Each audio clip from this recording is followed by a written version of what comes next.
Let's talk more about this and welcome in today's panel, host of O'Connor and Company, Larry O'Connor on the program. Great to see you, Larry. Also with us, the associate editor of the Claremont Review of Books. Spencer Klavan is back with us. Two great minds here on the program with us today. And it's just so concerning, I think, Larry, to see these attacks on Tesla owners. You see a lot of people. We played a clip of Jimmy Kimmel earlier, basically a dog whistle calling for more of this violence. And my question I've been asking a lot of folks, Larry, is where does this stop? Are we headed for another summer like we saw in 2020?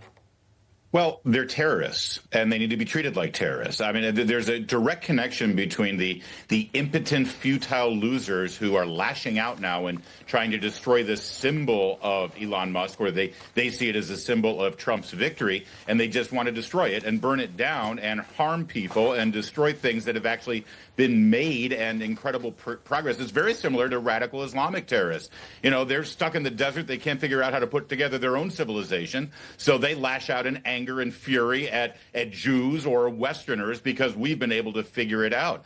If you treat them like terrorists, as they are, then it will stop. But only then, and hopefully we've got an FBI who will do that. We got to have those FAFO moments. The thing I don't understand either is I guess these folks don't realize that these Teslas and Cybertrucks have cameras all over the place. So some of the violence has been captured on camera. I think we saw the pictures of the one guy in New York that was crying after he realized what he had just done, or came to his senses, apparently. Here's what Elon Musk said, Spencer, quote, "I always thought the left, the Democrats, were supposed to be the party of empathy, the party of caring, and yet they're burning down cars, they're firebombing dealerships, they're firing bullets into dealerships. There's some kind of mental illness going on here. That's because this doesn't make any sense." I guess that's the only word for it. Terrorism might be another word, but what do you think?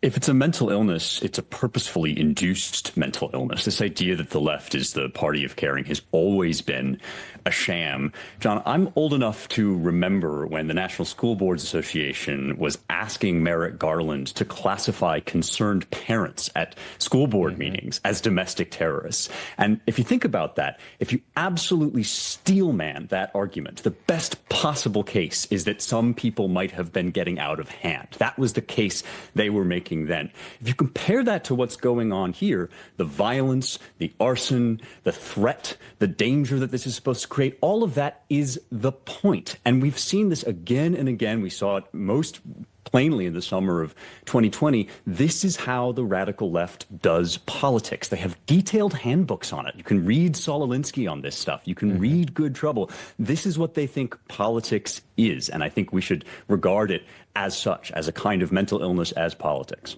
All right, we got more with Larry and Spencer. They're coming back with us. We're going to talk about the stories we're not covering this week and look at their take, make sure we're making the right call on those. I think we have to first understand what their motivations are. I think we have to understand what they're actually doing. And you don't I think that's it's racism and misogyny? I think there's a lot of that, but I don't think it's exclusively that. When you talk to a guy like Steve Bannon. Well, we hope we're done covering Gavin Newsom's podcast. We think we can say that now. Why? Why is Gavin Newsom doing this and not actually running California? And by the way, we know Tim Walz, he is the king of BS. This is like watching the King Kong and Godzilla of BS square off in a podcast. No one wants this. All right, Larry O'Connor, Spencer Klavan are back with us. All right, gentlemen, you are the ombudsman for our Stories We're Not Covering panel this week. Larry, first to you. Did we make the right decision not covering these stories? I'll tell you this about Gavin Newsom in particular. I think that the best way to cover Gavin Newsom is to make sure that he doesn't. What the hell is that when he does that stupid thing? My only observation is that you've made a mistake not covering the Kendrick Lamar and Drake story. I'm surprised you didn't think I'd go with that one. I did not. No. Now, don't get me wrong, John. It's not a major mistake. It's a minor. Thank you very much. Thank you.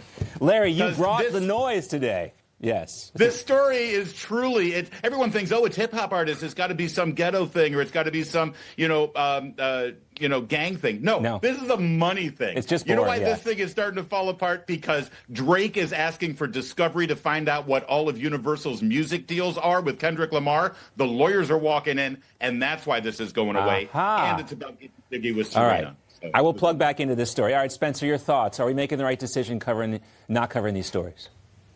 Larry, how is it possible that you are hipper and more up to speed on the celebrity gossip than I am? I Because thought I was hang with supposed your to be. dad, Spencer. Because I That's hang with your what dad. it is. Yes. That guy is always giving me the runaround. Well, it would be hard to find a story that interests me less than the dispute between Blake Lively and Justin Baldoni. And yet somehow you managed to land on a celebrity lawsuit. I mean, I was forced to think about this when I watched the Super Bowl, and I still resent it. Yes. I'm not over the fact that I had to watch this go on at the halftime show.